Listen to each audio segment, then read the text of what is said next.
All right, we are here, and as always, we have my co-host Greg Boris, author of The Incorruptibles, coming out on November 15th, and special guest with us today is Greg Fallon. Man, I appreciate you coming on. Greg is a star of The Perfect Host. Was it Southern Gothic Tale? Is that the sub? That's right. The Perfect Host, The Southern Gothic Tale, as well as the film Close Calls. So we're going to do some more introductions later. Right now, we are going to get right into it, man. So this is the Halloween special. Thanks everyone for checking in and joining us Facebook Live. If you're on right now, we appreciate you guys listening and watching and all that kind of stuff. Make sure that you go on our Facebook page, Crosswit, my personal page, the YouTube stuff, pretty much everything, and hit like, follow, and all that kind of stuff, and help us get our numbers up. So guys, are you guys ready for the 6 at 6? Absolutely. All right, the 6 at 6 are going to be 6 questions. They're going to be 3 from myself, 3 from the co-hosts. They're going to go to each one of us, and we're going to get some answers to some cool stuff. So Halloween themed. Let me get my old guy eyes on, and the first question, and I'm going to go with my co-host first, and then the guest, Greg. So Greg, then Greg. All right, Greg Boris. You are going to be a monster badass. So choose which super monster badass you will become. I will give you 3 choices. You can choose one of those 3, or you can do something random.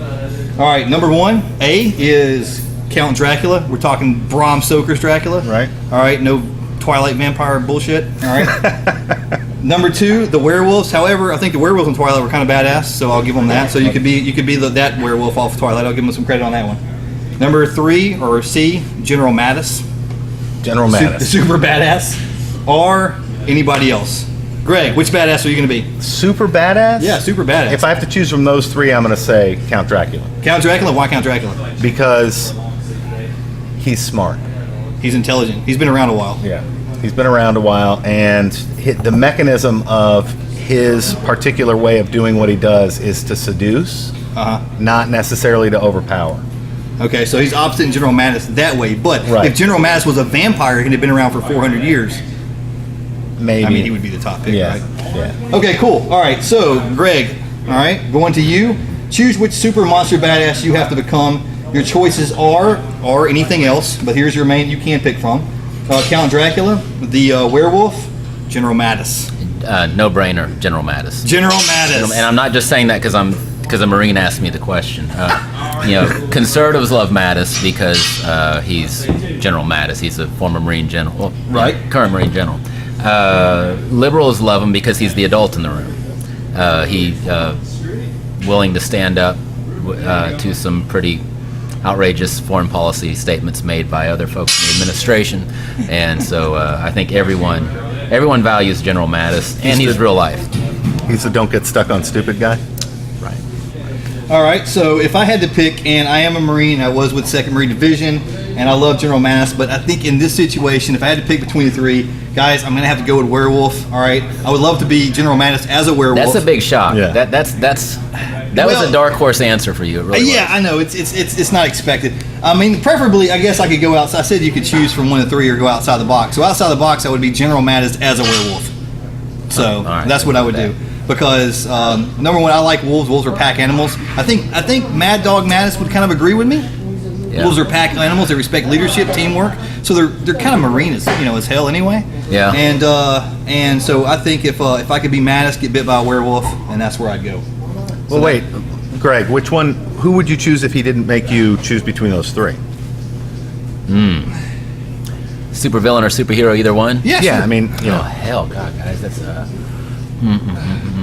Deadpool. Deadpool. He can't die and he's hilarious. No brainer. All right, so next question comes from you, man. Oh, well, I was going to ask, just because it's Halloween, what's the scariest thing that's ever happened to you? I'll ask you first, Greg. When my second daughter was born, she weighed 1 pound 12 ounces spent 11 weeks in the NICU, and I once had a conversation one night with a NICU doctor as to whether or not she'd live through the night. Wow. That's the scariest thing that's ever happened to me.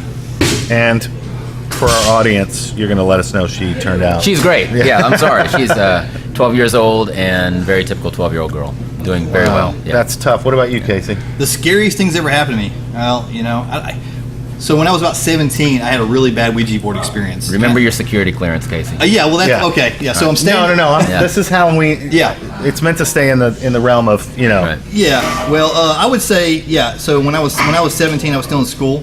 Me and my friends had a Ouija board experience. You know, I think a lot of kids try this out. You know, me as a Christian, it's something I should have stayed away from, but I didn't, and I got involved with it. And you know, to this day, I couldn't tell you if what happened was real or we were making it up. But I will tell you, I believe it was real at that time.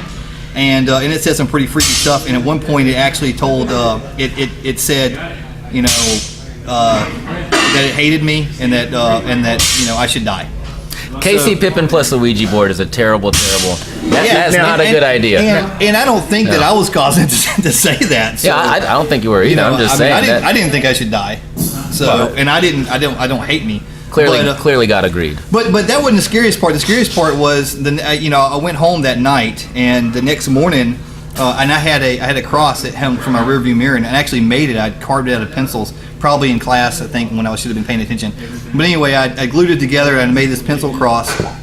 And the next morning, when I got in my car, it was broken, and it was laying on my console. So that was kind of one of those deals we talked about before. That was either real or that was a hoax. There's no in between. There wasn't like, you know, I misinterpreted a broken cross. Right. So either one of my friends did that to me because they were messing with me, which is entirely possible, or the devil himself did it, which, you know, is entirely possible.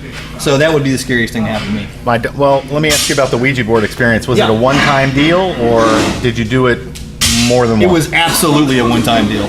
You know, we burnt that thing, and honestly, every time I go into a toy store and I see one of those instruments of the devil, you know, and everybody's like, well, it's your imagination. You know, well, it's kind of going to get into what we talk about in this movie. Whatever. Even if it was, it's not a good part of your imagination. I don't think there's anything that good comes from those things. And if I could get away with destroying those things in store, I would. Had a bad experience. I hate Ouija boards as much as some people hate snakes. So Greg is from Louisiana. Yeah, I am too, actually. My best friend in high school's mom was from Louisiana. She was from Metairie. And I'm barely from Louisiana. this is my only experience with a Ouija board.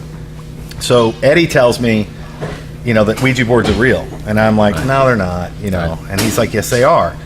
And he says, you know, I've got one. Do you want to try it? And I said, sure. I don't believe it for a second. Not for a second. And we do it the way you're supposed to do it, which is really, you don't put it on the table. You put it on your knees. Mm-hmm. Everybody's knees have to be touching, and you put it on your laps. Right. And then you touch it with your fingers, right? Keep your hands off the table. And I said, all right, so, and it was just me and him. His mom was in the room, brightly lit kitchen.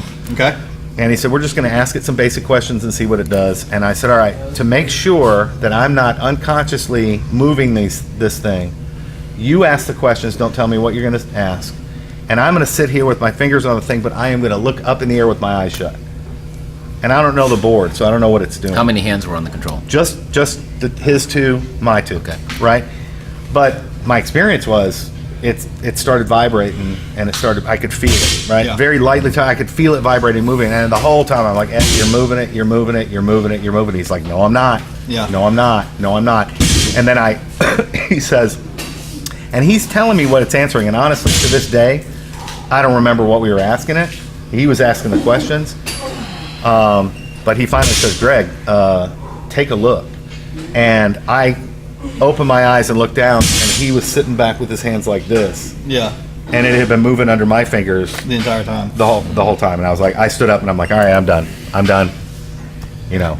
Question 2. All right, do you have something? Is it possible that a Ouija board could be nothing other than just the collective subconscious of the people? Some people believe that. I don't know. Actually, that's where I'd be more willing to believe that it's actually a physical, it's a physical thing that happens because of the contact with your fingers and the fact that everybody's moving and the needles are such that, and that board is so slick that it actually creates a vibration that moves it, and then maybe As it's scooting across. Yeah, and then maybe the collective unconscious comes in. I refuse to believe that. The devil did it. He said he was going to kill me. I burned it in the story. No, I mean, I don't know. Maybe so. Second question. All right. You're going to spend the night in a creepy place tonight. All right. So here's your options. I am going to spend the night in a creepy place tonight. Oh, really? No, not really. Okay. A, alone in an abandoned insane asylum, fortress. And I'm talking one of those like you see on TV, like ghost hunters or whatever, the fortresses, there's no one else in there, people died, all that kind of stuff.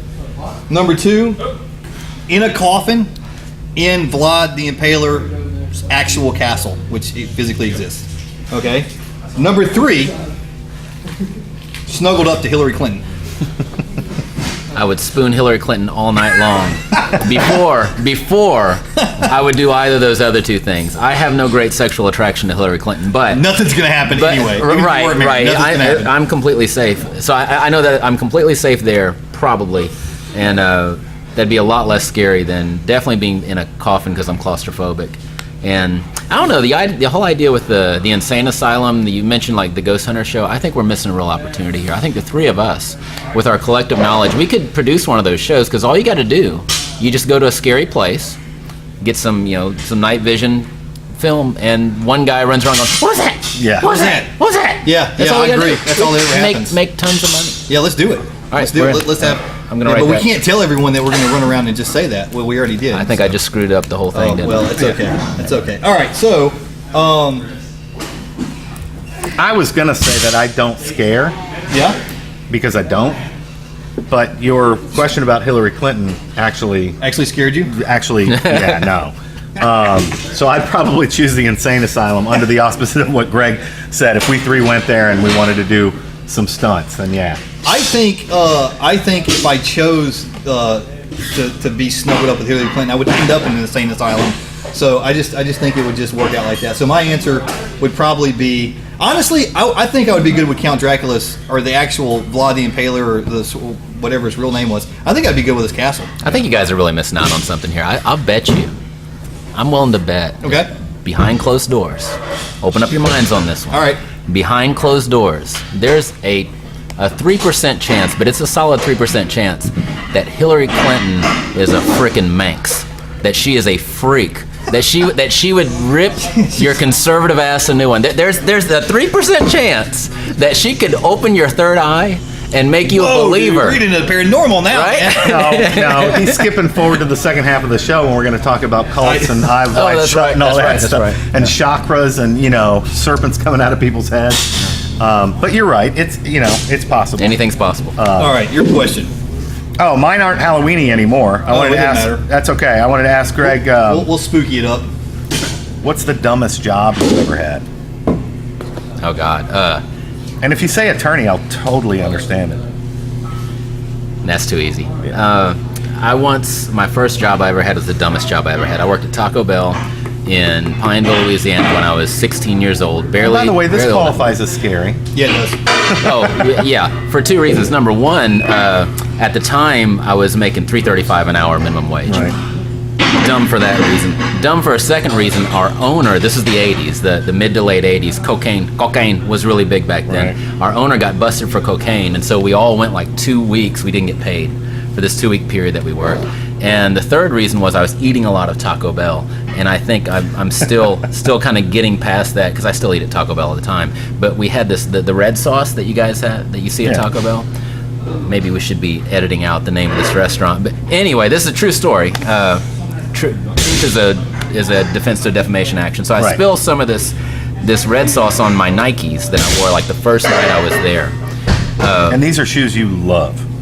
Yeah, No? yeah. Well, they're white leather shoes, so the red, to this day, that spot of no lie, that spot of red sauce from Taco Bell is still on those shoes. Wow. And that's what's going through your lower intestinal tract, Casey, every time we eat at Taco Bell. That is disgusting. Now you're not allowed to say so the balloons good. in the Target. Well, that wasn't my worst job. That was just a really bad experience at probably one of my favorite jobs. Yeah. I gotta go. But it was a pretty dumb job that they made you do. Oh, you're talking about that specific task, Yeah. not being a Marine. Yeah. That specific task was horrible. And if you want to know what he's talking about, you just have to watch the other episode where we're talking about the range balloon thing, Marine Corps. You just got to watch the other ones. I would say I'd kind of go with Greg on this. I worked at Taco Bell too. Really? And, yeah, I did, and I actually worked at the one here in town, the old one where Oceans is now. Yeah.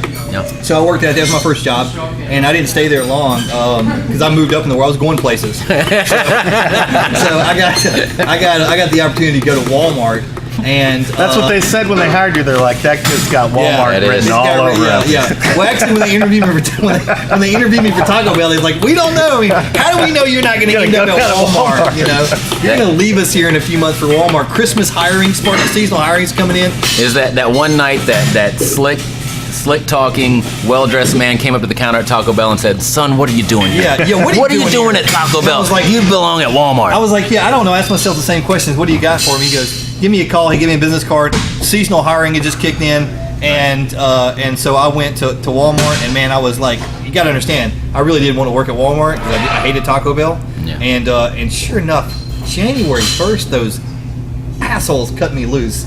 So I got laid off. But then they called me back, but I already had another job. So I'm not sure if Taco Bell was dumber than the Walmart thing. The Walmart thing might have been dumber. I don't know, it's funny because we all have our own fast food, the gateway to the hell of the service industry, which I think that everybody on the planet should have Yes. to do at least a year in. Yeah. Because You'll study hard. It teaches you so much about the world. But when I was a freshman at the University of Missouri, I don't know how we got onto this, but me and my roommate were hired to help finish building a Burger King. We have no construction, anything, you know what I mean? Really? But we just got on as these guys that are like hauling trash on the site and stuff, and then Like your only qualifications are you've eaten a few Whoppers. exactly. That's about it. And but they're not done building it. And the guy, the franchise We owner, just need like, your guys' input. came on campus and said, I need bodies to come out there and help me, That sounds a lot like I need bodies. That's I never. So then the owner comes to us, and his name is Carl. And to this day, every freaking asshole manager that I have ever worked for in the white collar world, service industry, when I tell stories about him, Yeah. his name's Carl. Fucking Carl. Fucking Carl. Well, I yeah. fucking hate Well, there's Carl. memes about Carl. But Shut up, Carl. so Carl hired us to work to be the first people that worked, and I lasted at that job for 1 week. And week. even though I was broke as anything, I told my roommate David, I was like, I can't do it, buddy. And I didn't have a car, so I'm walking to work. Now I'm a grandpa, so I get to tell that story. Yeah. But I don't know. It's just, it did teach me though. I worked briefly as a waiter at the second oldest Chili's in their franchise history, store number That's 19. prestigious. Yeah. The second oldest Chili's. But like I that was worked, back before. That was when Chili's was hard. no, it was back when it was Chili still had You had to street go cred through back then. Chili's Yeah, exactly. at that time. They only had 4 items on the menu: a hot dog, a hamburger, a taco, and nachos. I think. Not even chili. Not Yeah. even. They Yeah. made you No, make they that. had chili. They did. Okay, they did. You had But to they make that just shit put it on stuff. blindfolded. They hazed you. No, but I worked for Chili's as a waiter for about 15 minutes and looked over at the bar and was like, I got to get my ass behind that bar. Like, that's the only job to do in the service industry is behind the bar. Yeah. And so I worked and I got myself behind the bar, and that transformed my whole relationship to service industry. From behind the bar is great, can be. Sure, it can. Yeah, So I've had my bar experience. I too, didn't. Greg. I didn't have the same issues that some people do behind the bar, and I sympathize with it. Yeah. The big takeaway from I me was here, never behind the bar. I shouldn't have been at the bar. Yeah. I was You're like, in front of the bar. I was in front of the bar way quite too a bit. much. Yeah. The big takeaway for me here from that story is that Chili's actually used to be a chili dominant menu. Yeah. That was a thing. Yeah, and they used to make it with fresh hamburger every day. Like everything was fresh. Like you actually ate at Chili's when you worked there. Was this up in Michigan? Where was this? No, it was in Dallas. Dallas. And Chili's, I think, began in Austin, Texas, and the second one, or the first one was on Greenville in Dallas. Second one was where I worked in Las Colinas, and then it might have moved to Peppers was in Austin. But anyway, I was back in that day. Like it was just launching. The whole world of Bennigan's and TGI Friday had not yet been invented. Yeah. And then of course it sucked Chili's into it, and Chili's. Yeah, I was about to say Chili's has really lost its way. Oh my God, If it it began, sucks. jalapeno poppers and crap like that. But still, started- if you work in the service industry though, and this is so true, if you guys have not seen the movie Office Space, you have to see Office Space. what about- has anyone not seen Office hold on. My Space? Wait a students, minute. they're generationally, you know what I mean? You They're- must educate No, these people. I tell them, make a list. They have a Bourse list. And Yeah. I'm like, if I mention something in film class and you haven't heard of it, put it on the list because it's an Office Space. Office Space the should whole be Jennifer required Aniston, watching. The whole Jennifer Aniston storyline in the restaurant is the only storyline about restaurants that I have ever seen on film that actually got restaurants right. Yeah. It's like, that's what it's like. And they made a movie a few years ago. Waiting. What about Waiting with Ryan Reynolds? Did that not nail it? That was specifically based on Chili's. I thought they almost got it, but I felt like they didn't quite hammer it.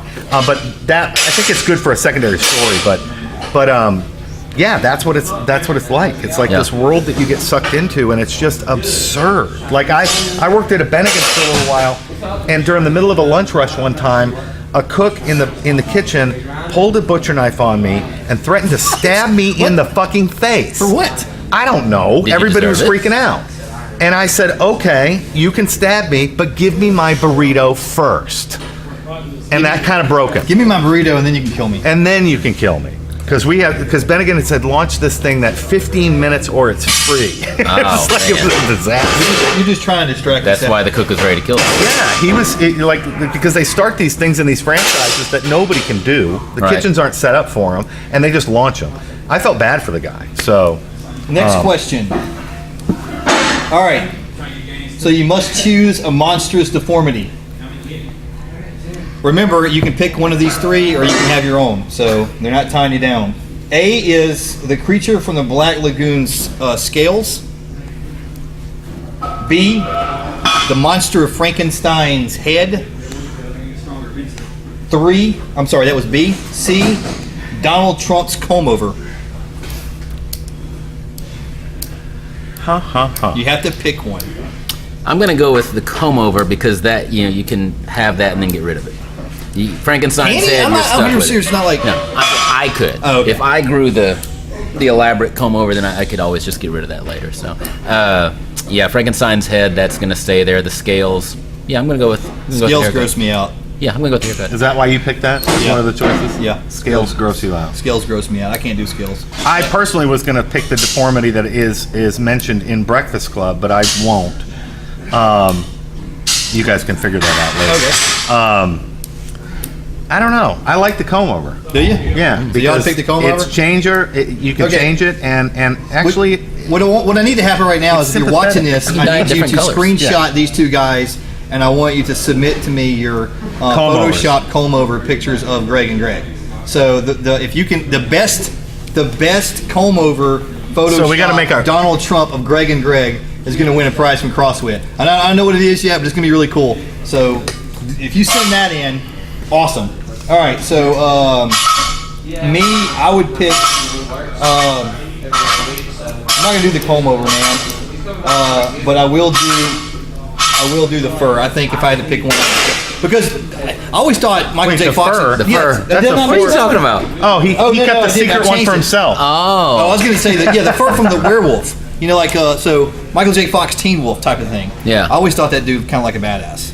you Yeah. know? So I'm already married, so I ain't gonna worry about Some being serious manscaping. Yeah, it is. I was gonna say It's awesome. he's picking the freak out that you have to be the bravest to do in the world of Yeah. manscaping. Sasha, and don't worry, shaving we and- will talk him out of this. Yeah, she didn't. She hated. Look, she was really happy that I didn't slick my hair back today, and I'm not making any promises that I'm not gonna do it tomorrow. Yeah. But so she's pretty psyched about that. So Small victories. Anyway. Well, that's why I got my hair cut today, because I just couldn't do anything with it anymore. Last question from you. For me, what's the dumbest thing you've ever said? Dumbest And I've got a thing- reason for Oh, Lord. asking the question. Oh, I say man. dumb That's, stuff wow. all the time. Yeah. Oh, God. You're going to have to go to Casey. I got to think. All right. I've said a lot I of had no dumb answer things. for that, man. That would take me. That All would right, take so me while you guys are thinking, Yeah. I'll tell you what we did when I was at the University of Missouri Oh, again. I've got it already, but go ahead. Okay. People say dumb stuff inadvertently all the time. And I had a group of friends that I hung out with. We would get done with classes. We'd meet down in John and Carrie's room. We'd watch MASH or The Three Stooges, and then we'd all go to dinner together. And we had a couple of friends that just consistently said the stupidest things in the world. And so we came up with and plus cutting your friends down, that's what you do. That's big. Yeah. Yeah. And we called it bumming each other. Like if you cut somebody down really good and there was nothing they could say back, we kind of had this little act we would do. Somebody would cut me down. Like one day I was eating dinner, and I had this is the early 1980s, showing my age. And I had this little button-down, short sleeve shirt that was like purple and green and yellow plaid over white. Like it wasn't even plaid squares. It was just like stripy plaid. And Carrie is eating dinner across from me, and he says, "Hey, Greg, Wally called and the beef wants his shirt back. And everybody looks at me. The beef? The beef. Yeah, leave it to Beaver. Right. And he's like, Wally called, the beef wants his shirt back. And everybody looks at me, and then everybody's like, oh, and then I'm like this. This is what we always did. I can't reach it. Get it out of my back. Nice. He got me. And so we called that a bum. Like when he bummed you good, he bummed you. And so what we did is we made a contest for my whole freshman year, and we had the bum board. And if you said something stupid, but it had to be inadvertent, you couldn't be trying to say something stupid. You had to say something legitimately stupid that was accidental. Then you went on the bum board, and at the end of the year, whoever had the most check marks had to take everybody's bums for like after a certain date. So whatever bum, if I bum you, Casey lost the contest, it's a bum on Casey. Like for the rest of the year, he's just got to take them all. And we had some classics, so we wrote them down. Like my friend Tim came running into Johnny Carey's room one day, and he said, for instance, hey, a new popcorn popper. What's it for? That's going on the board, And my dad, and this is what made me think of this question, my dad got on the board because when I went home for spring break, I caught my dad in front of the refrigerator in his boxer shorts and his t-shirt on a Saturday morning. Now, we got 9 kids in my family. So a bare cupboard is a normal thing for it's just a normal thing. Dad gets paid, mom goes to the store every 2 weeks, she comes home from the store, and we all just fucking eat cereal until it's gone. Because we haven't had cereal in 2 weeks. And she's like, stop eating the cereal. It's supposed to last. So I catch my dad, I walk into the kitchen, he's standing in front of the refrigerator, got the refrigerator door open, boxer shorts, dirty t-shirt, and he says, if we had some eggs, we could have some eggs and bacon if we had some bacon. Which actually won the contest. So I took that back to college with me, and I was like, that's good. I've got an answer for this, and I was going to tell you because the truth is I didn't actually say this, but if I say my friend said this, no one's going to believe me. They're going to think I said it, so I'll just accept it. Just go ahead and take credit for it. I can't take credit for it. If the dude's listening, he knows he said it, but whatever. So right after 9/11, we're deployed and we're watching TV, and that is about the time. If y'all remember, the air marshals were like a big deal. Like there's a big deal to push air marshals on planes and stuff. So everyone was like curious as to what that was and what it meant and all sorts of kind of stuff. So I think it was CNN. I'm not sure who it was, but somebody did a special on air marshals, and it was before the day and age where everybody just blurred people's faces out of stuff. Back then it was like pictures had like black squares in front of them, and if you were going to be on anything, you had to disguise. So these air marshals were showing them train, okay, and it was obviously a fake plane, and it was obviously fake people on the plane, and it was showing the air marshals sitting in seats, and we're watching them train, and they've got on masks, okay. And my buddy looks at me and goes, that's the stupidest thing I've ever seen. And I said, what's stupid about it? He goes, if the air marshals wear masks, we'll know. Everyone's going to know that they're not normal passengers. And I was like, or they might think they're terrorists. And he goes, exactly, that doesn't make any sense. And he goes, wait a minute, I can't believe I just said that. I was like, yeah, dude, they don't really wear masks. That's just, nice. So that was the dumbest thing I've ever heard said. That's good. Very good. Last question. And we believe you when you say we. Yeah, I didn't say it. Yeah, no one believes me that. Or screw you guys. I didn't say it. But last question, and I wasn't going to ask 3, but I'm going to ask this one because it's my favorite. Did you guys get the link I sent you yesterday? I yes. did. Did you watch that? I yes. did. Okay, cool. Last question is: you must battle with only your fists a monster. Okay. All right, for an hour. An hour? I'll tell you what. I wouldn't make it. No, you're gonna get 4 5 minutes out of me. We'll go real MMA. Okay, just 3 rounds. Okay, 3 right. 5-minute rounds. All right. All right. Your choices are Bigfoot, Mr. Hyde from Dr. Jekyll, however you really Jekyll. And Mr. Hyde, and then C, Derek Lewis, because his balls are hot. Did he say hot or did he say tight? No. All right. So what he said hot. was, I'm glad he said hot. Okay. The question isn't as important as the plug with Derek Lewis's video. Okay. So what happened on the last UFC is, and no one give a crap what happened to Conor McGregor after this moment. All right. No one's even paying attention. But Derek Lewis knocks this Russian out. It's some real Rocky IV type of stuff. Okay. This dude's beating him the entire time. Derek Lewis is losing the fight. I mean, it's Rocky IV. And then at the end of it, Lewis just knocks this dude out. And then right before he takes his pants off, he's got these tight, like fighter shorts, spandex, but he takes his pants off and he's got them over his shoulder. This is right before the interview. This is the post interview. Post interview, like right when he's getting ready after the knockout. He takes after his the pants knockout. off. Yeah. So that's one of my students. So Joe Rogan comes up to him and says, "Hey Derek, why don't you take your pants off?" And Derek says, "My balls was hot." And and it was like after that, if you watch, I'm not going to go through everything he said, but if you watch the whole interview, it was stuff like that. But I thought to myself, man, that dude's kind of badass. No, he was. In fact, the interview was really, really kind of hilarious, and Joe Rogan ended up cracking up because of it. Yeah. Because he said... Because he's a comedian, he appreciated the comedy of that. Yeah, and his time... I mean, and he's a good thinker on his feet, too. I mean, this guy's saying... He was saying very, very clever stuff. Yeah. Because he said, definitely, you were a number 2 contender before. Now, after tonight, you're a number 1. And he said, I got to sit my black ass down. I'm not contending for anything. I need to do some more cardio. Yep, that's what he said. That was a quote, by the way. He said, I got to get my cardio up. All right, so real quick, that's the questions. That was a 6 at 6, and actually more like a 7. I think I added an extra question in there. We're going to go ahead and move on. So I just want to do a quick introduction real quick to, again, my co-host, Greg Borst, author of The Incorruptibles. And now to our special guest. Man, I appreciate you coming out, dude. Thank you for coming on the show. It's hard to get you here because I know you're so busy. All right. Greg Fallon, a little bit of history on my friend here. He is a lawyer. He's a local attorney here. He also, back in the day, served on the 10th Judicial Drug Task Force's Special Entry Unit. All right, so tactical operator in that sense with the task force, which is something we have in common. Mm-hmm. And then also lately he has been, I don't want to say lately, he's also an actor. He's and not just an actor around here. He's done some things and some projects out in the real acting world, California, LA. Insofar as it is real, that type of stuff. I want to say real is probably a bad word. I probably just triggered somebody. If you're a struggling actor, I'm sorry I didn't refer to your career as real. But I'm saying that he's went out and done some screen stuff as well as some stage stuff around here. So local and afar off. Greg Fallon, man, how have you been? What's been going on? Talk to us, dude. What's up? Things have been busy. I've been really, really lucky quite a bit when it comes to acting. I just kind of treat acting as a hobby, sort of a part-time thing that I do. And the experience with the 10th Judicial District Drug Task Force, the experience, 22 years being a lawyer, I tend to get cast quite a bit as sort of white-collar law enforcement types. Right. I get a lot of detectives, Secret Service, CIA.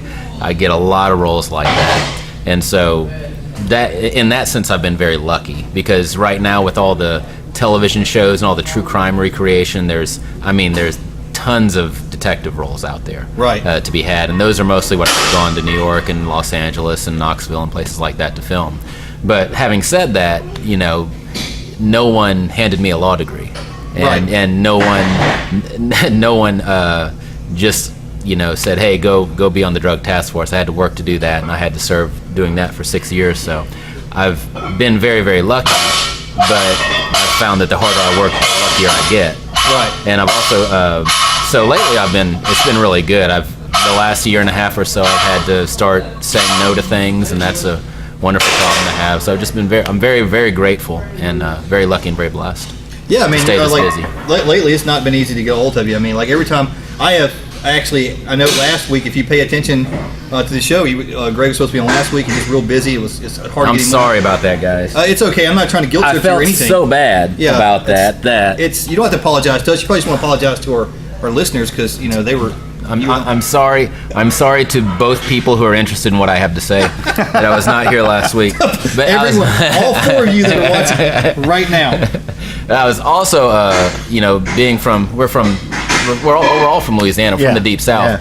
Yeah. You don't show up empty-handed, so I brought along some 12-year-old Glenfiddich single malt, and I'm happy to share it. Yeah. Now you do belong here. You officially belong on this show. Thank you for having me, guys. I appreciate it. Thank you for being patient. And my dad, he would appreciate awesome. this. Well, let's drink to your dad. Real quick. Yeah, toast to your dad, man.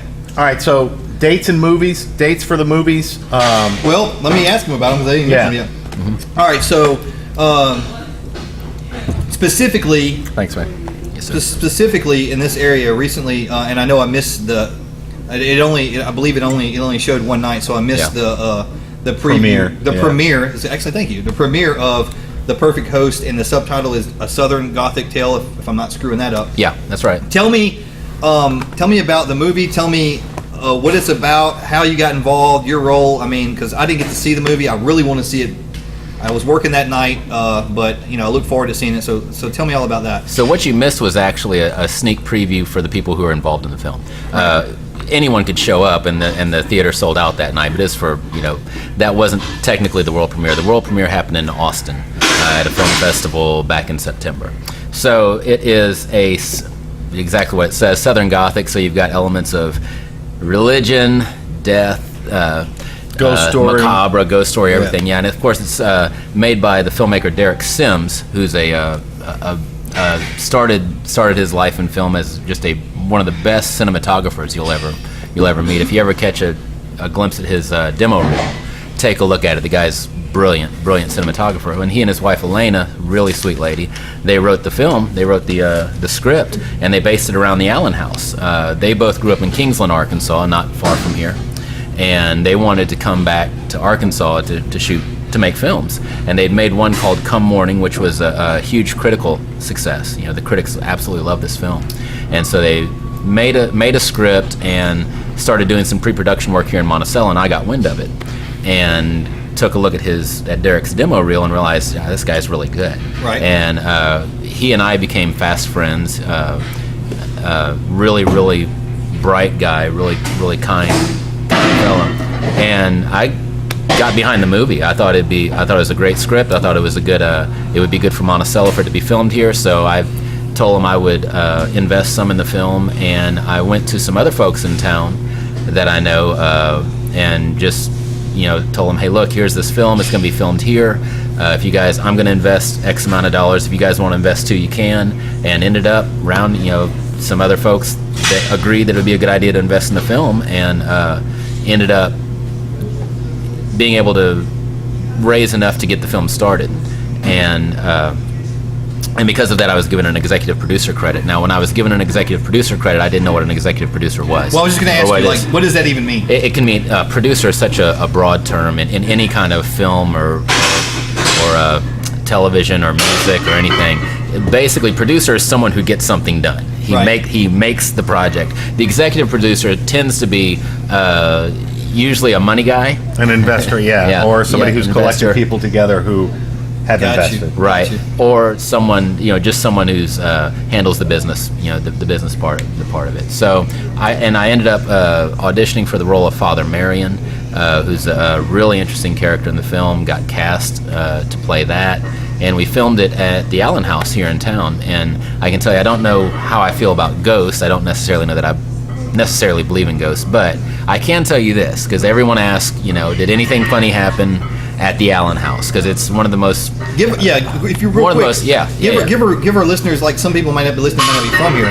Okay. Just give them a quick rundown of the Allen House. What is it? So the Allen House is a 100-plus-year-old house located here in Monticello, Arkansas. And Liddell Bonham Allen was a lady who lived in that home, and she began a relationship with a married man. Okay. And as is so often the case in those situations, it did not go well for her. And he eventually told her, I'm done with you. This is it. And she drank a bottle of arsenic after that happened. Yeah, and she died a horrible, writhing, horrendous death over the course of 2 or 3 days. Wow. In the upstairs bedroom, the main master bedroom upstairs. And I've spoken with 2 different people who have owned and lived in this house, and they're all very consistent. These are people who I believe they believe what they saw. Yeah. And what they describe seeing is a woman's figure at the top of the stairs beckoning people upstairs. And is consistently that's not seeing creepy that. At all. Not at all. No, that's not at all. And also, and this is where it got really interesting. I know another guy in town who used to visit there quite a bit, and he said one night he was upstairs in the upstairs bedroom, and he looked over at the doorway, and there were 3 people standing there. And he said it was like they were backlit. You couldn't make out their face, but there was a large person and a small person on either side. And I was like, well, that's really interesting, but I've only ever heard of an adult dying there. Yeah. And so I took that story back to Derek, because he was still making some revisions to the script. You might want to fool with this. He said, actually, there have been 3 people that have died in that house. There have been 2 children that have died in that house as well.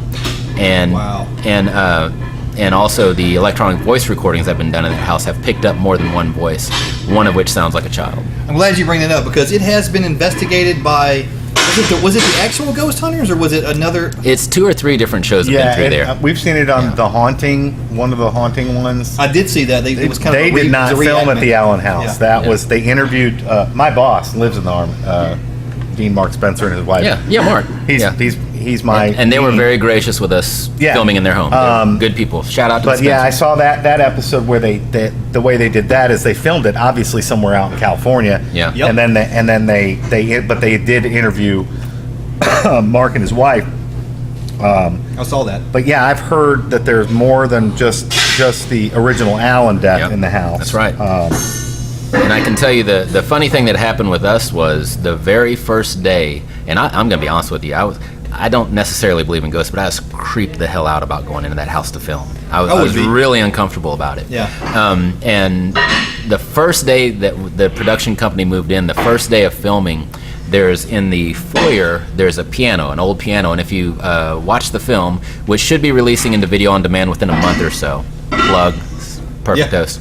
In a month or so, The Perfect Host. The Perfect Host, A Southern Gothic Tale. You can catch it on Amazon Prime for sure. Boom. So, when you watch the film, there's a piano in that foyer, and on top of that piano, there's a stack of books up there, and those were there. The piano and the books were there, and we just Elena, our production designer, liked how it looked. She left them there. That first day, on 3 different occasions, those books flew off the top of that piano. Shut up. No one watched it happen, but I can tell you there's a little bathroom, like probably about 20 feet from that piano, in a little hallway bathroom right there. I was in there taking a leak, and I hear, and I shot right out of the bathroom. No way, there's no one in that hallway, and the books were all down there on the floor, 3 different times that day. And this stuff has been going on. If you don't know much about the Allen House, I live here and I don't know a whole lot, but I will tell you this: the Allen House has had this stuff going on. I mean, obviously forever, but I've been here since 1993. I mean, I was in the Marine Corps for a while, so I was gone, but I moved up here in 1993, 94-ish, if I'm not mistaken. And when I was in school, I mean, this was something that our teachers would tell us about. You could take tours. This place it's not just something that you hear rumors about, but you're not allowed in. I mean, they are pretty open and fair with letting investigations come in, letting people. I mean, and there's a book, and I guess I can go ahead and plug this book, even though I mean, didn't your boss have a book about that? He did. I don't remember the title, but he's written about it. I think he's written more than one. Mark Spencer's his name. Check him out. Yeah. So you can check. Mark Spencer's the author. He is the owner, currently the owner of the Allen House, and he's written. And they live there. And they live there, and so he's written some books on that. And maybe one day we can get him on. I don't know, but until then, check him out, and I'll just go ahead and plug his books real quick. Well, You're welcome, Mark. Yeah, exactly. One of the things I'd remark about this is that the story of, what was her name, Liddell Allen is remarkably similar to a William Faulkner short story called A Rose for Emily. Speaking of Southern Gothic. There you go, yeah. And I was struck by that when I moved here. I was like, oh my gosh, driving down Main Street and looking at the Allen House, I was like, that might as well be the Faulkner house in that short story, because the way that woman, the woman that lived in the Allen House, is exactly the same story that Faulkner writes in A Rose for Emily. It's a woman who becomes a fixture in the town. She is odd. In Faulkner's story, she is told by Colonel Sardis that she doesn't owe taxes ever again in her lifetime. And then 2 generations go by, and they come and they say, you owe taxes. She says, I owe no taxes here. But she has an affair with a guy that she realizes is not. And so it's that classic, and it's got seeds into, there's this little moment in Alfred Hitchcock's Psycho where they go to the hardware shop where Sam Loomis works. And when that scene opens, before Lila shows up to tell Sam, like, come ask, where is Marion Crane? And we were talking about Psycho before in another podcast. there's a woman standing at the counter saying, well, now it says that it kills them, but it doesn't say whether it causes them any pain. And the guy, and then she goes ahead and buys it, and it's reminiscent of this A Rose for Emily, buying arsenic, supposedly to kill rats or insects at her house. And all of these three stories, they're all wrapped up in each other, because what Miss Emily did, now I don't know what Miss Allen did, she committed suicide. Right. Miss Emily killed her lover and then kept his corpse in the bedroom, sealed off the bedroom for 20 years.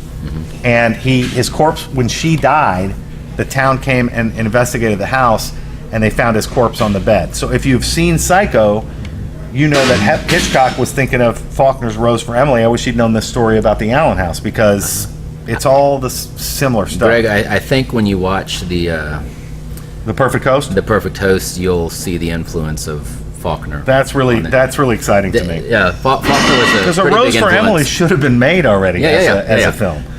Faulkner is a big influence on Derek, and another big influence that you won't be able to miss is Night of the Hunter, starring Robert Mitchum. That's so odd that you would mention that today, because in my film class this morning, guess what I showed them? Night of the Hunter. Well, I didn't show them Night of the Hunter, but I showed them a clip that comes with the DVD with the book, which is on Lighting and Familiar Image, which chose Charles Laughton's. And there's a filmmaker that you wish had made more than one film. Yeah. Charles Laughton, what happened? You know? Because the Night of the Hunter, for our viewers, please write that down. This is one of those things that I always tell my students, write it down. This is one of the best movies you've never even heard of. Yeah. It is a classic of its genre. And it's great to hear that A Perfect Host, because of course your attitude about a film that gets sort of filmed in your hometown, you hear about it, you don't think much of it. You know, my grandfather, who was nutty, built a castle in the middle of central Indiana. It's not a house that looks like... Who was he worried about invading? Nobody. He's just a crazy guy, right? Yeah. But he didn't build a house that looks like a castle. He built a Norman keep with a central tower, 2 hallways off of it, an escape tunnel, wine cellar. And when I was living in Indiana, my brother and his wife now live in the castle, and it's a family heirloom, and we love it. And he's been on David Letterman, and HGTV has filmed 3 times for Extreme Homes there. These people came to my brother and said, could we film a movie at your house? I mean, at the castle. Because, of course. Sure. And it was the cheesiest. Like, it should have been a Monty Python movie. Like, I got to be the guy with the knights that got his head chopped off. Nice.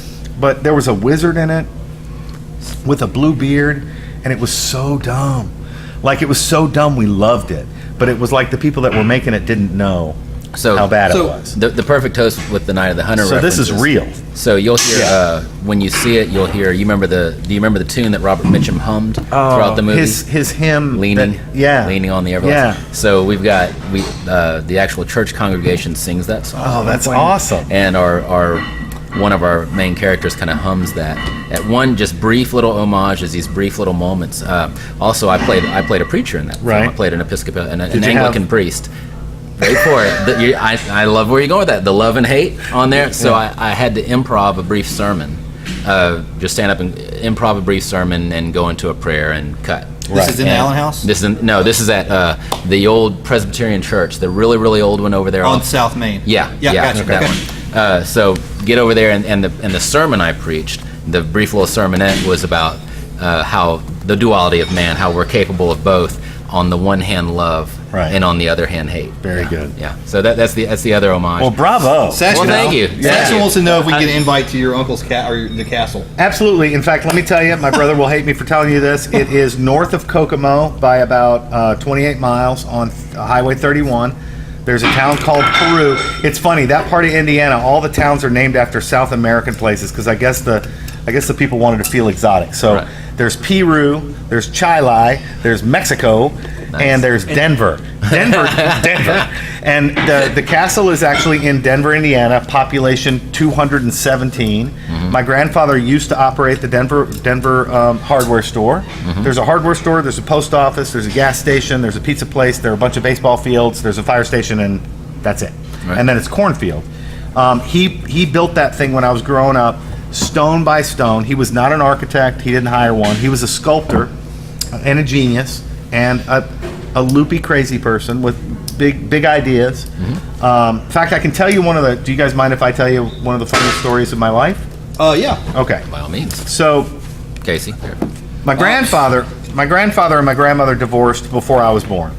And my grandmother moved back to Yarmouthport, Massachusetts. She's an old Puritan stock, New England, stiff-necked, worked for Little Brown and Company her whole career as the secretary to the main editor of that publishing company. No nonsense woman, loved her to death. Wilbur, on the other hand, was this crazy inventor What's up, Ben Daniel? that invented one of the first physical GPS systems in modern times, which was this wizard's globe held inside this viscous gel in a huge box that was to be mounted on a Navy ship that had a magnet in it that was attuned to North and South Pole, so that anywhere where the ship was, it was a triangulation system, but with the magnetic poles of the Earth, not with the stars. Speaking of geniuses, Ben Daniels just joined us. There we go. Ben Daniel has been called out as a genius. You're not on the show. You're supposed to be. We hate you. At any rate, SOB. so he built that gyroscope is in the castle even today. He invented a facsimile of Foucault's pendulum, which is in the castle today. He built that castle. I think the best idea he ever had was the poultricutor. What? The poultricutor. Something that kills chickens. Sounds like electrocute. but on a mass scale. It's a warehouse this size. It's a weapon of mass chicken. That has The building that we're in now. Yeah, that has an electronic fence that is a grid that is only 8 inches off the floor with little squares in it, right? Yeah. And you let all the chickens into the room, I don't even know what to say to this. and then when their heads come up, they are electrocuted. He actually got a patent for that. PETA hates us. This is sounding a little Third Reich. Right. A little Third Reich. So he came home with this patent for that, and my grandmother apparently said, there is not a woman in America who wants to cook a chicken that still has blood in its veins. That's the most idiotic idea. So their marriage didn't last. Well, because she didn't recognize true genius. Exactly. So he went back to Indiana, and he built this castle. And since my grandparents were estranged, that was my mom's family. Yeah. I got to visit the castle when I was like 5 years old. One of my earliest memories. The castle was not done yet. I apparently went up the stone steps of the central tower, which was only half done. Yeah. And went out onto That's a long. got to be a disappointment. The castle's not finished when you get there. Right. But then I visited again when I was in the 8th grade, which was a great visit, and it still wasn't quite finished, but we had a great memory of being there. And then when I was finished with college, met the woman that I was going to marry, who I did marry, and I'm still married to. She spent the summer. God bless her. God bless her. She spent the summer up in Massachusetts, and my uncle, who is the only son of this grandfather, lives in Vermont. So I did not want to be that far away from my girlfriend. We weren't engaged yet. And so I called him and I said, can I come live with you for the summer? And so I lived in Vermont. I worked for a furniture factory. I chopped wood to pay my rent every day. I helped him build his house in Vermont. Great bonding experience with my uncle, who I'd only met a few times when I was little. He would call his father, my grandfather, every Sunday. And one Sunday, I got on the phone with Grandpa Bill, and I said, Grandpa, I'm going to be driving back from New England with my girlfriend in late August so we can start grad school. Could I stop at the castle? I haven't been there since I was in the 8th grade. He was like, oh, that would be wonderful. Now, this is in the days before cell phones. So I don't have a car. I buy a 1968 Scout. Nice. AMC. An AMC Scout that used to be a Florida State utility truck with snow tires on it, no air conditioning, pneumatic windshield wipers. That flat windshield wiper that has a spine down the middle. It's got a Wagner gearbox in it. It's standard. I drive it from Vermont to go to Massachusetts to pick up my then girlfriend, now wife, Sheila, to drive in the August heat back to Dallas. And she comes out of where she was staying and she takes one look at it and she's like, I'm flying. So now I'm driving alone. So the younger brother and the guy that's going to be one of my grad school roommates. Your wife's smarter than you are. She's very smart. Okay. So she says, I'm not having anything. What is that? It's a rust bucket. You know what I mean? It's got holes in the roof and stuff. It was sky blue with an orange stripe down the side. And I wish I still owned it. Oh, yeah. So Bob takes one look at it. And Bob, to this day, is one of my best friends in the world, Bob Kelly. He takes one look at it and he's like, road trip, And so we have to do some work on it to make it roadworthy to get it, the lights aren't quite working and, So we drive cross country. This is one of the most hilarious trips in the world. At one point during the trip, I'm driving, the gas pedal falls through the floor. And it's so loud because it's got snow tires on it. There's no radio. We can't hear each other. I'm like, hey, Bob. He's like, what? I'm like, take a look at this. We're coasting at this point, and the gas pedal's just like binging off the road. So we had to pull in and fix that. At another point, Bob's driving. I look over. There's oil just spraying on his pants from somewhere, like big time. Three Stooges oil spraying on his pants. So, I call my dad collect from a payphone. I'm like, what do I do, Dad? He's like, buy a case of oil. Don't let your gas tank go down below a half. Every time you put gas in that car, keep pouring oil in it and drive all the way to Dallas. And so that's what we did. So we get to Western Ohio. And I remember that I had asked my grandfather if we could stop at the castle. Yeah. And so we look at a map, and I'm like, oh, geez, Fort Wayne's right there. Wabash right there. Peru, Indiana's right there. How big is the castle? I'm sorry, I got to ask you, how big is this castle? Well, my brother has 3 kids. Is this like a... No, it's not. No. It's not like a European castle. It's a Norman keep. It's like an Indiana castle. It's like a It's the Indiana American castle. Everyone knows the Indiana castles are small. After we're done, I'll pull up a link for you guys, and you can take a look at a couple of pictures of it. But it's a central tower with 2 wings off of it, and then this beautiful back veranda on it, and then a bell tower front door that you literally pull a rope to ring a bell to ring the bell. Anyway, is it defendable against invaders? Yes, all the windows in it are cross windows with no glass because you do the cross because you can shoot a crossbow or a bow through it, and you've got this way and that way, right? Yeah. So Bob and I, anyway, we looked at the map. We figured out we're about 4 hours from the castle. We drive to the castle. It's Sunday, I think. And we pull up at about 5 o'clock in the afternoon. We find it. Yeah. And as we're pulling up, my grandfather and my step-grandmother are coming out of the castle. witch's hat. Right. And I get out of the Scout, and he looks at me, and I look just like my mom without the beard. And he looks at me and he says, Greg? And I said, Grandpa, I'm really sorry. I forgot to call you. Do you mind if we visit for a while? And he's like, oh my gosh, we're just on our way down to the tavern. We have dinner waiting for us. Come, we'll buy you dinner. So we go down to the tavern, and they were such regulars at this little restaurant that there were 2 martinis sitting on the table when we walked in. Nice. Because they show up at the same time on Sundays every week. Nice. They buy us steaks. They ply us with drinks. We go back to the castle. The castle has a fireplace, a double fireplace. Like in the Great Hall, it's here, but then outside on the veranda, you've got the other side of it here. Yeah. We built a fire out there. My grandfather's telling me about all his crazy theories, about everything. Yeah. We talk until Bob and I are slamming beers, talking about theories of the universe, and finally my Aunt Janny says, guys, you're young. He's 83 years old. We have got to go to bed.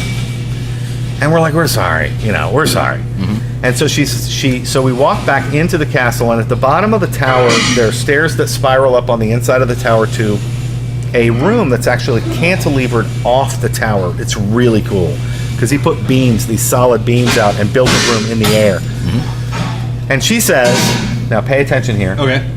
She says, now I don't know what your sleeping arrangements are going to be back in Dallas, but upstairs is the old master bedroom. And there are sheets on that bed in there. It's a queen-size bed. And then off of that room, there are 2 cots in a room that I kind of use as my wardrobe. Mm-hmm. But there's no bedclothes on those beds. And I'm like, oh, don't worry about it. You didn't expect us to come. We'll get up there and figure something out. And while I'm saying that, Bob is standing behind me, and he's poking me. He's poking me in the ribs. And I'm like, stop it. Shut up. And so I was like, Aunt Janie, don't worry about it. Y'all go to bed. We'll figure something out when we get upstairs. We get upstairs. And I turn around to Bob and I'm like, what the hell's your problem? Why are you poking me? He's like, she thinks I'm your girlfriend. And I was like, oh my gosh, the whole time. I told my grandfather I was driving back from New England with my girlfriend, and I showed up with big fat hairy Bob, and they've been really nice about it the whole time. And so when Bob tells that story now, yeah, oh, absolutely. When he tells that story, he's like, oh yeah, and you should have seen Greg the next morning. He's like, he kept talking about Sheila. He was like, oh, Sheila, my girlfriend, yeah, she's a girl. Yeah, she flew on a plane all the way back to Dallas. And Bob, he wasn't going to come with me. He's just my friend. We're just going to be living with each other. He's like, you could not shut up about the fact and that the whole time, Bob, the whole time, Bob is just sitting there sobbing, feeling brokenhearted, like he has been jilted because of this Sheila person. Well, there's the castle. Flash forward. Did you find it? Yeah, I've got it. It's called Vivian Castle. Okay. I was gonna Anyway, so that was one of my stupidest stories. So and I think they may have gone very open-mindedly to their graves. Yeah. They sent us a nice, when Sheila and I got married, they sent us a nice gift. They couldn't make it to the wedding, and I'm not clear to this day whether it was actually for me and Bob, or whether it was for me and Sheila. So the back to Perfect Host. Yeah, So- sorry about that. Oh, quite all right, quite all right. It's your show. So what the books thing? All right, so you're in the bathroom. The books fly off the shelf. Anything else? Like, I mean, That was it. in That Allen was House? it. That was all. That was all we had that happened in the Allen House during production. That creeped us out. Did you know I was part of I actually got to help out in that movie? Did you do security? Really? Well, I actually got to block a road. When you guys went out to the Brown Calhoun store, or somebody filmed there. Yeah. That was us. There was a scene. I said I haven't seen it, so I don't even know if that made Yeah, the movie. it sure did. Okay, so when they were driving up to the Brown Calhoun store and did the scene, I got to sit there and block off 83. Oh, thank you. For like an hour and a half. Thank you for doing that. I hated you guys at that time. Right. Well, but I didn't know that. I but think now I'm glad I did. During production, most of Monticello hated us. See, I kind of missed it. What else? So the Perfect Host. You said it should be available on Amazon pretty soon. Yeah. What else you have been going on, man? I know there's contractual things that you can't talk about or whatever, but what else has been going on in the acting career? What was you just finished another production, right? Oh, well, at about the same time, actually about 3 months after The Perfect Host wrapped, I was cast in a film called Close Calls. And Close Calls is this really kind of a sub horror genre. It's this like 70s Gallo Argento, 70s Italian horror, real stylized kind of horror film. And we shot that up in Little Rock, Arkansas. Really? Yeah. And that film, and Richard Stringham's the director who hired me on that one, and Richard's another one of these really wonderful guys. Really enjoyed working with him. But after we finished wrapping the film, and while we were filming it, it shows you how much I know. I'm watching this going, man, no one's going to watch this film. This film is so sub genre that this is so esoteric and out there and art house that this film's going to have a hard time finding an audience. And I was completely, utterly, and totally wrong about that. Yeah, of anything I've done so far, I've gotten more interviews, critical acclaim, articles written about that particular film than anything else I've done. It made the festival rounds, and there are people out there just excited that they're sick people, but they love that kind of thing, and they adored this movie. So what's the movie about, and what was your part? Yeah, can you tell us what it would compare to? Oh, for those who don't know the genre, you know what I mean? Yeah. It's similar to A Stranger Calls, I guess. So you've got this teenage girl named Morgan, played by a young actress named Jordan Phipps, who's really good actress, and she is left home alone, and her boyfriend comes over and they start doing drugs. And the film was written by Richard Stringham in the middle of a really hellacious, by his description, heroic dose of LSD. And so if you've never experienced polysubstance abuse, if you watch this film, you've kind of then experienced polysubstance abuse, because it's shot the exact same way that he envisioned it when he was really tripping balls on LSD. Right. Okay. and some really strong marijuana and a little bit of cocaine.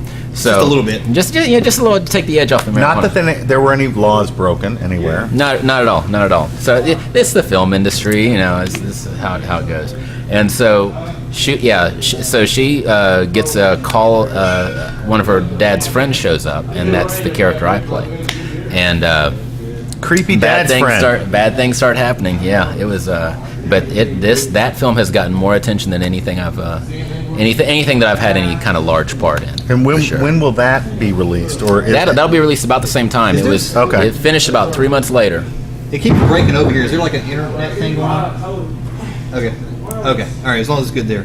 So it's they're finalizing a distribution deal on that one. So probably at about the same time that'll hit Amazon Prime and all the other video on demands. But when it comes to, we'd mentioned the dumbest thing you've ever said before, right? and me saying, roles that I've had of any size made me think of one of the tiniest roles I've ever had. Is in my first year of acting, I got as a tiny part in the film LBJ. With Woody Harrelson and Bill Pullman and a lot, Jennifer Jason Leigh, a lot of great names there. And the dumbest thing I ever said, it was directed by Rob Reiner, who directed The Princess Bride. Yeah. He played Meathead in Archie Bunker and all this stuff. And I always thought if he directed The Princess Bride, he's got to be like the sweetest, nicest guy. And I couldn't wait to like just be around him and meet him and say hi and all this stuff. So come to find out, he's like, apparently has a bit of a temper on him, and so we're actually filming the JFK assassination scene at Dealey Plaza in Dallas. Y'all were filming at Dallas? Yes, in Dealey Plaza. About 400 extras. We had the actual cars. Every wristwatch was from 1963. Every pair of glasses. It was really cool to be part of that. Seriously legit. Yeah, Okay. For real. Yeah, large studio budget film. And so I played a guy named Jerry Kivett, and Jerry Kivett was LBJ's Secret Service #1 guy. Right. And now this is a tiny role, meaning it's a featured role, meaning on camera, in focus, but no lines. Didn't get to say anything. And so I was only hired for 1 day. And we're rolling through Dealey Plaza, and the gunshots happen, and I have, of course, since it's my first year, I over prepare and I read Jerry Kivett's report to the Warren Commission on what happened, because I knew that's who I was going to be. And he said, okay, as soon as I heard the shots, I looked out the window and over my right shoulder at the book depository building. Right. That's what I did. It's like, okay, so that's what I'm going to do. Reiner yells action, here we go. And, Bill Pullman's up here and, jumping on top of Woody Harrelson and all this stuff's going on. And I'm looking around. And we ran through it 3 or 4 times, and finally he comes over, Rob Reiner comes over on one of the breaks between cuts and says something to the first assistant director, who comes over to me because he's not going to talk to me because I'm nobody. Yeah. Rob Reiner doesn't talk to you. He doesn't. And so the he first doesn't talk to the one day guys. No. Yeah. First assistant director comes over and says, "We need you to not. Mr. Reiner wants you to not look over your shoulder because no one knew where the shots were coming from." And within earshot of Rob Reiner, my dumb ass goes, "Actually, I've read the Warren Commission report. He said he looked right over a corner and glanced Easy there, back Jim over." Garrison. You don't tell us what happened on the assassination. Yeah, right. Glance back over at Rob Reiner, and you just see the red crawling up his neck like that. And he makes eye contact with me. Oh wow! Holds it for about a second. I think I peed just a little, and he turns around and walks off. And the first assistant director said, "Don't do that." So the dumbest thing I've ever said. If you're watching this, what just happened was Greg just told us that he was threatened by the director of The Princess Bride. So my wife loves the movie The Princess Bride. I do too. Greg has been threatened by the Princess Bride guy.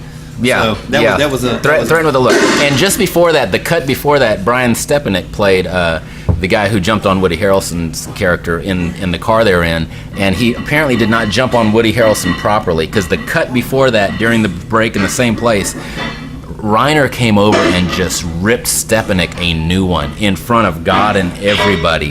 Just ripped him a new one. It's just like kind of. And then there's the next cut after that is when my dumbass decided I was going to square away Rob Reiner on his movie. How stressful? I mean, because those of us that maybe think acting would be cool or whatever. Yeah. I mean, there's a lot to it. I mean, getting on set. I mean, it's not just just say, wow. How stressful is going on to doing what you did to stepping onto something like that, even for a day, which is a major production? I mean, is that obviously, like you said, you was going in front of a director you're familiar with and liked. I mean, I was scared shitless. Yeah, there's that's the answer I'm looking for. Yeah, I was absolutely scared shitless. Yeah, and the more you do it, it's like anything else. The more you do it, the more comfortable you get. Well, and at the time, I was scared of it. And I would add that you've been a stage actor too, right? Yeah. So started off in stage. theater, stage acting, and I've done stage acting before, is a totally different experience, because once the performance begins, it's a linear thing that you do that doesn't stop until it's over.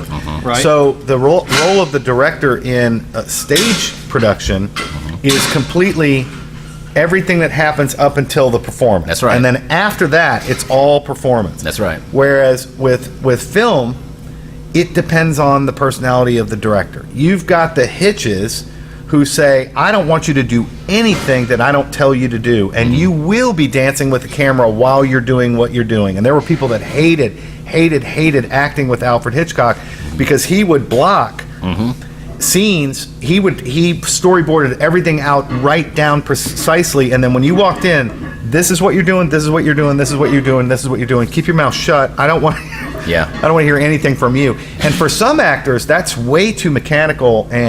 But then you have other directors who will come in and do most shots, right? And I mean the main action are going to be filmed with at least 3 cameras, right?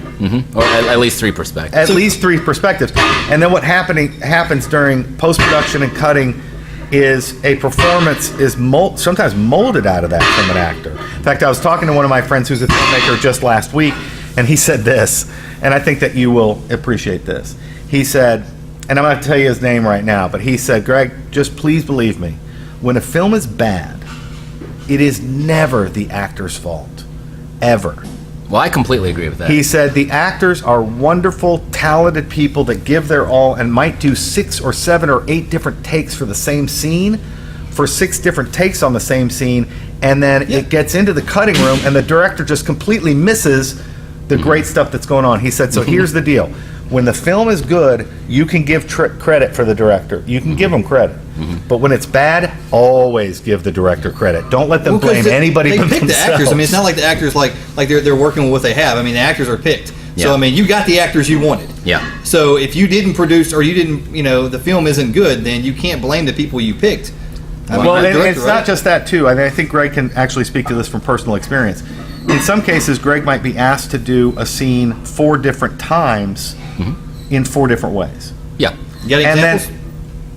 God, yeah. I mean, everything I've ever done. like seriously, you'll come in and do it, and there's different kinds of actors. Yeah. First of all, to that point, any character you ever see on screen or on stage, that's the product of at least a dozen people's work that you're seeing. Your casting director chose that guy, a script writer wrote the lines that he's writing, the lighting guy got the lighting right, the makeup right. It's never just the actor. There's at least a dozen people working on that character right there that you're seeing. You're seeing the collection of that, and smart people remember that. And in really major films, it might be a whole team just for each character. Yeah. It's a different team for each character. So And so as far as the different kinds of actors go, that goes to the different schools of acting. So Stanislavski developed Stanislavski's method, which is, you rely on sense memory. You go back in your memory and you remember things that have happened to you that have made you feel like this character is about to feel. Right. And so you go back and you do that.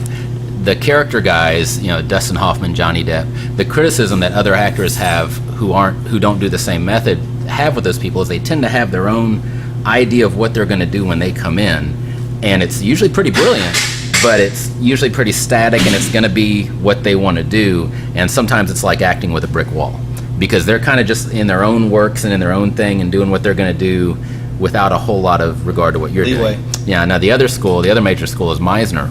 The Meisner approach, and the Meisner approach is the exact opposite. The Meisner approach is all about what the other person's doing. You're as an actor, and I'm trained Meisner, so if I go on screen or on stage, and you and I are acting in a scene together, all my attention's on you. Gotcha. Completely, and I'm reacting off of what you're doing. It gets me out of my ego. It means I'm responding and reacting to you. So my next question is,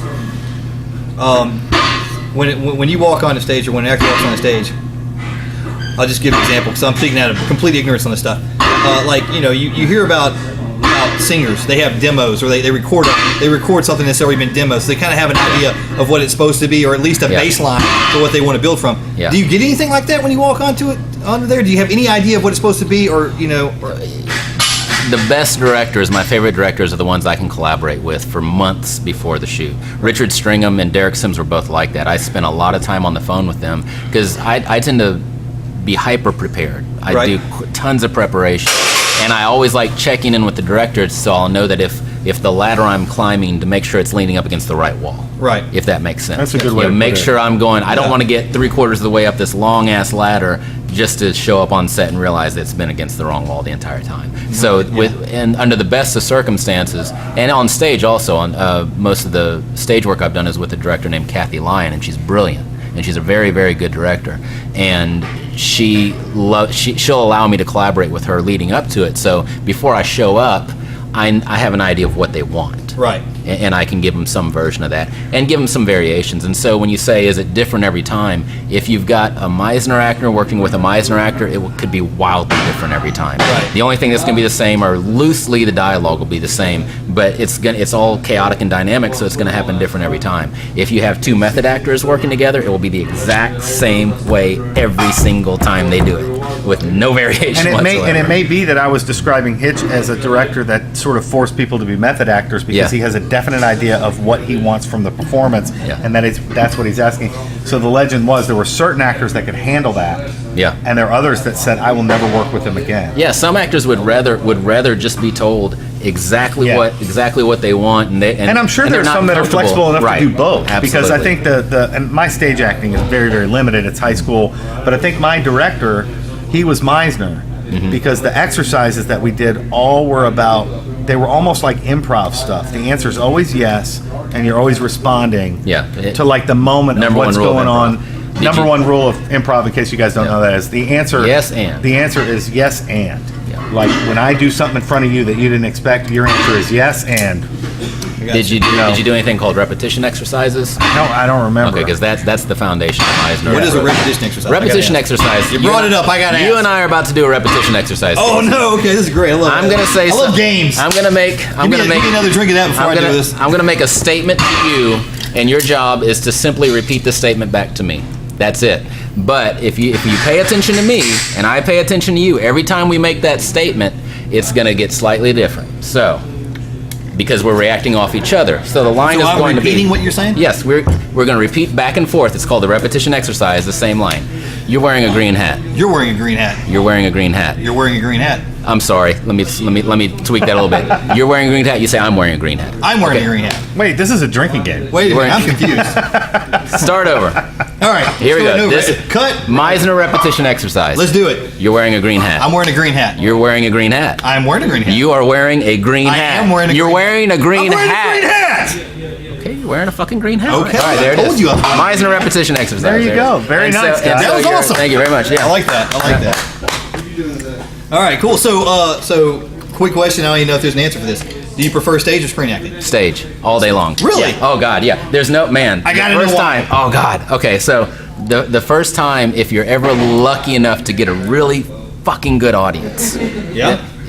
The first time you go out for a curtain call and 400 curtain people, call? It's when you bow after it's Okay, all over. gotcha. Yeah. Well, a curtain call is when they ask you to come back out and bow, right? Right. Okay. Yeah. Which you do whether they ask for it or not. Well, I know. The first one anyway. Right. So you come out and you bow. The first time you do that and 400 people stand up and clap, that I've never tried heroin, but I think that's what heroin's all about. We're not plugging heroin. No. If we were, it would be like. But we are plugging getting involved with local theater. Yeah. So yes, do that, please. You do that, and the first time that happens, it's like, I want this over and over and over and over again for the rest of my life. It compares to bigger adrenaline rush than anything I ever did on the Drug Task Force. Anything. It's just pure line, just bliss. That's awesome. It's amazing. And so the cool thing about it is, a good audience is another character in the production. If they're reacting well, if they're giving you energy and stuff like that, they become part of it. And you can hear and watch and see them reacting and appreciating all this hard work you've done right there on the spot. When I played Scar for The Lion King, and I got up there and Scar says this line where he's feeling sorry for himself, "No one ever loved me, not even as a cub." We played these matinee shows in front of these kids, in front of these school kids, and when I did that, all these little kids were like, yeah, and I was like, yes. It was the best thing because they got it. Yeah, they knew I was the bad guy. They knew they needed to hate me, and so getting past your need to be liked as an actor getting past your ego. If you can get past that and play a good villain, there's no great. Oh, it's the this is best why they thing on always earth. I hear actors say you have to play a villain.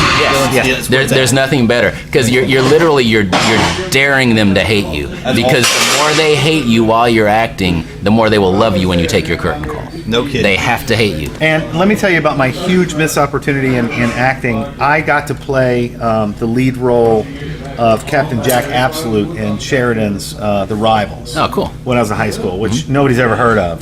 But what a plum role, right? But I was too young. It was the first acting role I'd ever had. And we took it to competition in a one-act version. And I remember feeling very disheartened going home from that because the critic came to me and he said, look, you got to do it bigger, man. You got to do everything bigger. You are a big, huge jerk. You talking about on stage? Yeah. Yeah. I mean, everything. Everything's big. No. Now I've completely adopted his advice. But at the time, I was a sophomore in high school. And I felt bad because I don't like jerks. I don't want to be a jerk. I don't want to play a jerk. Well, flash forward to the Disney animated production of Beauty and the Beast, and I take my kids to see it, and I see Gaston for the first time, and I'm like, that's Captain Jack Absolute. Oh my gosh, what a missed opportunity. These archetypes, yeah. I was like, I had no idea because I wasn't, like, if I had been older when I'd done it, I would have had so much fun. Yeah. But I just didn't have any experience, and my director apparently didn't whatever, not to blame him, but sure, he didn't know how to get me to understand this is what you're supposed to be doing. Casey, back to the question though, the thing that got me into film acting was, although with stage you get the immediate feedback from the audience and it's the best thing on earth, but with film you got something you can hand to your grandkid. Say, this is when Grandpa was in this movie one time. Here's this DVD, and I'm on the cover, and here you go. And so you have that, and that's pretty cool. And that's kind of and more people will see it. Now, you're not going to be there when the really strange guy who really digs Italian '70s horror cinema is watching you in his living room in Ohio. But more people, but you'll be seen by a wider audience. When I walked into the New York City Horror Film Festival, plugging Close Calls was there, and Close Calls available on Amazon pretty soon. I walked in and there's this group of guys who are like, there he is. You played that guy Barry Cohn, man. My favorite part of that movie is when you punch that girl out. I was like, there are really weird people out there that really get into that, but you don't get to be part of it. You don't get to be part of their enjoyment of your performance like you do on stage. Well, I've heard like some of the big actors, screen actors, whatever, talk about they don't watch their own movies or they don't want. So like, why? What is that? I mean, is that like is that common? That Yeah, absolutely. I won't tell anybody when any television show everyone says, be sure to tell us when it comes out, and I say, okay, I will. I never will. Read that, but you don't. I never will. You notice I never do because I have to look at it first and see how goofy I am because I'm really fucking goofy on television. Right. Like I look really right. Yeah, I look really goofy on television, and so I have to like see and get used to that and get comfortable with how goofy I look before I tell anybody else about it. You need to take the advice that we give to writers, which is learn how to read your own writing as if you didn't write it. Yeah. And then you can critique your own writing. Yeah. So if you could get used to seeing yourself on television as if it wasn't you, you probably could appreciate your performance in a way. I can see that. Does that make sense? It does make absolute sense, but I'm sure you can see how that would be much easier when it's something you've written versus your face and your voice. And No, absolutely. Yeah, in fact, when you were talking about stage acting, I was like, wow, I'm listening to this guy describe what it's like to be a college professor and actually have a good class one day. Casey, you've been in my classes. So maybe I didn't have one while you were in my class when I was teaching. But there are days, the dynamic between my lecture and the response from the audience in one of my classes is exactly the same. Like I can see it. And I'm like, all right, I got it today. I don't. And they're part of it. Like they're part of it. They got it. And it gives you confidence to get better and better. So I do think that there's a performative aspect to all of that. Absolutely. But what I've been trying to tell my film students is that what they don't understand about film acting too is that stage acting is all projection, and film acting is all subtlety. Because you got to act with your face, you got to act, you know what I mean? You have to understand what your face looks like in the mirror when you're not looking, and that's a different talent. Best quote on the difference between stage and film acting came from Robert Duvall. So, on stage, you've got a 180-degree perspective of people that are as far away as 200 feet. And, that all that is seen by people that far away. Right. On film, you might have this much perspective from someone who's right here in front of you. And so Robert Duvall had the best quote. He said, when it's on film, all you have to do is think it. Think it. You just have to think it. I can think, like, if the camera's right here, if the camera's as close as you and I are, right, and I think to myself, Casey's a fucktard. Yeah. And I think it. Which is true. But it's not true. It's kind of true. But I can look at you like this, and I'm going to think it. But the camera caught it. And the camera, you see it? Yeah. Right. Now, if I'm on stage and you're 200 feet away and I think Casey's a fucktard, everyone's like, what's he thinking about? Yeah. What's he doing over there? I got you. And that's like, I guess, soap operas, because they seem to live off that. They think a lot on the cameras. Like oh God. You know what I mean? It's almost like getting that long pause. The long pause after. Yeah. We're going to commercial, so let's see what they're thinking for the next 30 seconds. Right. Yeah. Yeah, because you get that long, like, if I'd known, I never would have walked in the room to meet you. And it's the whole. Is soap operas a whole different style of acting? It is. In fact, it has to be, right? Absolutely. Joey's character on Friends, I think the writing on that nailed it. The difference, because in soap operas it's camp. And a lot of it is just tricks. Yeah. And nobody's really serious about it. They're just making their money because they're on their way to other things. They're having a blast. And they're having a blast. Yeah. And they're getting paid. It's like a 9-to-5 job. Yeah. It's not like acting under other circumstances. So I think that's a special category that deserves its own honor. Absolutely. Like great honor. Daytime Emmy Awards. Yeah. There they are.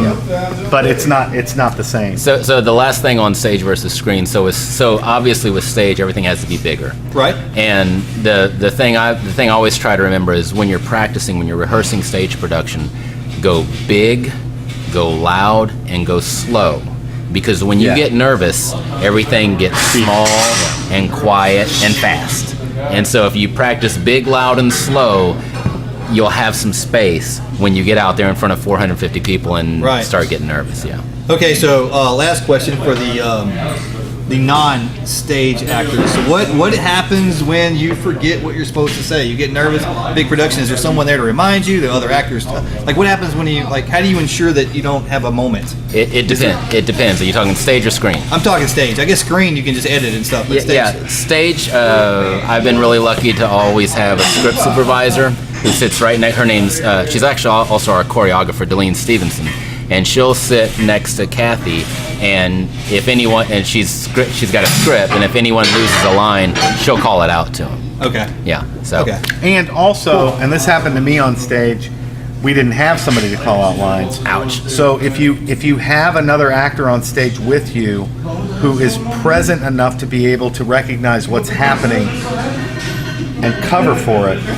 I had that happen to me one time. First time I ever did a performance in front of a large audience, probably 400 people, and I blanked. Yeah. And Gus, God bless him, he freaking covered for me and brought me out of the blank, and we finished the scene. Yeah. And when I asked people about it afterwards, they were like, we didn't notice anything happen. Like, in your head, the whole universe is imploding, and the audience didn't notice any of it at all.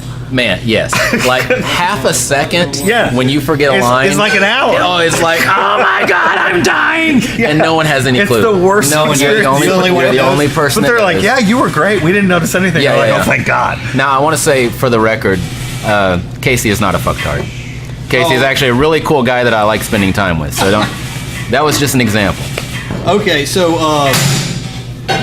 what's up next for you, man? You got anything coming up? I know you just worked on some stuff that I'm not sure you can go into too much detail about, but is there anything coming up that you can tell us about to look forward to? Or so besides the close calls coming out soon on Amazon, as well as Perfect Host coming out soon on Amazon. Plug. Besides those, and the Incorruptible book coming out on November 15th. Besides those, what do you got?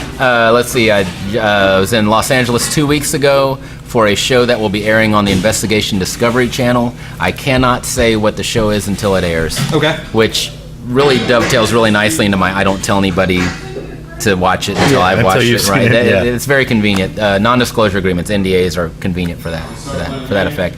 I had a small role in a show called Mysteries at the Museum on the Travel Channel. Okay. I was in 2 episodes. I had one small part in one episode which aired last week. and I'll have a larger part in another episode, which might air next week, but I'm not really sure. And when will you be doing an episode of Drunk History? I believe I'm doing one right now. Okay.